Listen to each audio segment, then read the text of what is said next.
Welcome back to Sports Connection. Now joining us is the Russellville Panthers. We have head coach Mikie Benton as well as Too Too McKeage, Miller Bloodworth, and Sam Edge. Thanks for coming out here, guys. Appreciate you having us.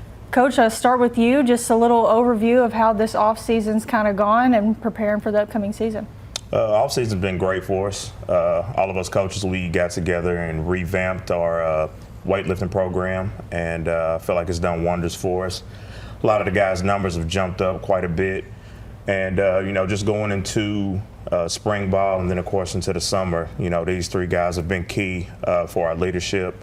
We are finally to a point to where literally everybody who will be out there on the field this year has experience, which is something that hasn't been the case for us, the past 2 years. Granted, last year I'd look up and sometimes I had 6 freshmen on the field, and of course y'all know like what I do. Experience is a key factor, so finally being able to have all 11 guys offensively, defensively, and on special teams with experience, is going to be huge for us. So, I'm very excited to get the year started.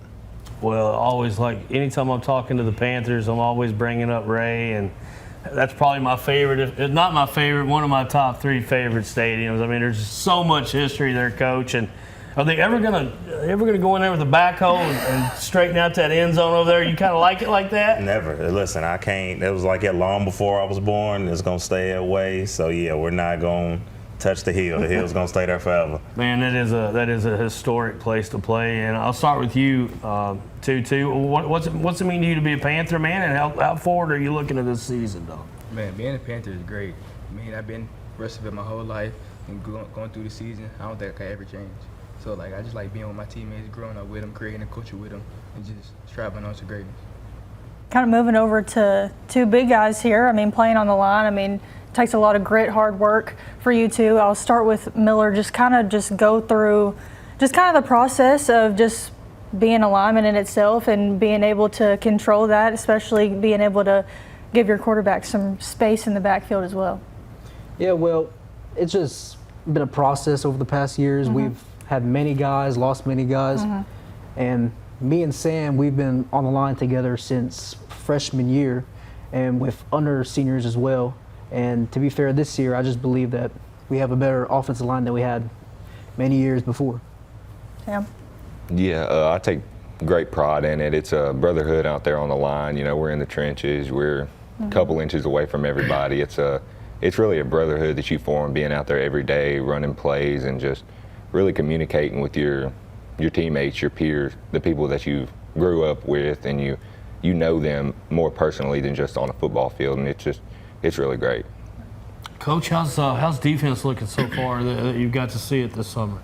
It's looking real good. Got plenty of athletes, and then of course on the D-line, again, something else that we've harped on. Sam and Miller both will be anchoring down on that defensive line for us, as well as a select few others. We're to the point, I think, depth-wise from the D-line, we got about 8 guys that we know can go in and give us some good work. And then as far as the linebackers and in the secondary, you just got guys that are just extremely athletic. Of course, that experience comes back into play, and really been stressing communication for these guys. The more that you communicate on defense, the better the defense that you're going to be. So it's been a process. 7-on-7 went well for us, and getting into the point to where we go into our first scrimmage this week. So things are looking up, and finally excited to get out there and go and hit somebody else.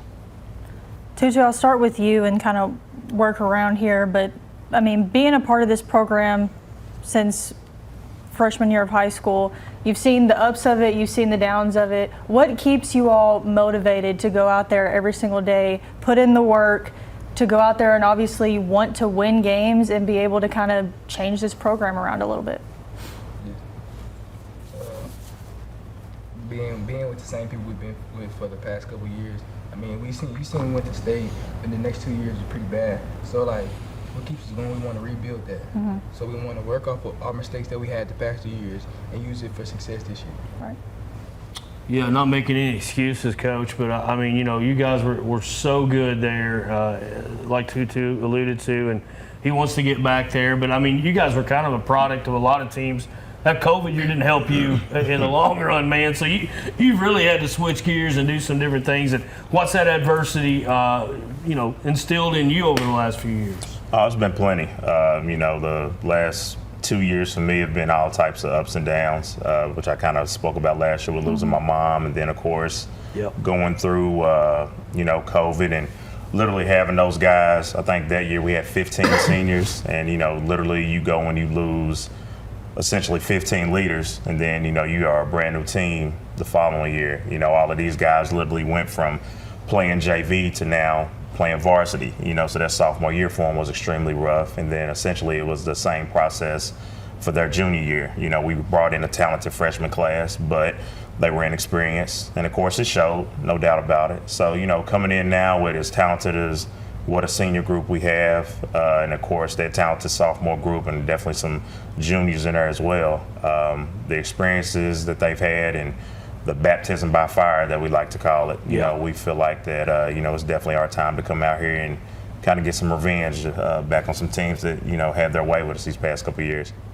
When it comes to football, Coach, and like everyone is divided into classes, and being a 1A school, you will have a very much smaller team compared to other schools. So how do you kind of work with that? Because you have the guys that you have, and a lot of them do have to play both ways and everything like that.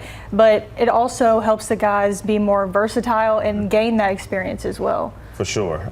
For me, I'll always be a guy that'll vouch and say I'll take a Class A athlete over a 6A athlete all the time, which of course there's no salt being thrown at anybody, but just the determination you have to have at a Class A school.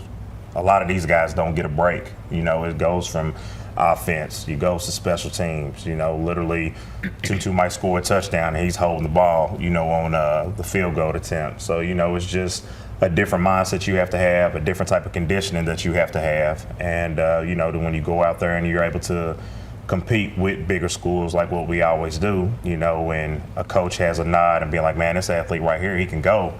Then you also realize that same guy you're talking about never came off the field, maybe for 2 or 3 plays to get some water, and then boom, he's right back out there. So, it's just a different demeanor that you have to have, kind of a Russellville way than what we're used to. I done it myself as an athlete, when I was playing for Russellville. So, I don't let these guys have that excuse about being tired. Tired's not a thing. It doesn't exist. You just got to mentally get conditioned as well as physically. Well, guys, senior year last year, I know it's exciting and ready to get rolling here, especially got that scrimmage coming up, so get a little bit of a view of the team at that point. But we appreciate y'all stopping by, and good luck this season. Appreciate you having us. And whenever we come back, we will wrap us up on this week's episode of Sports Connection.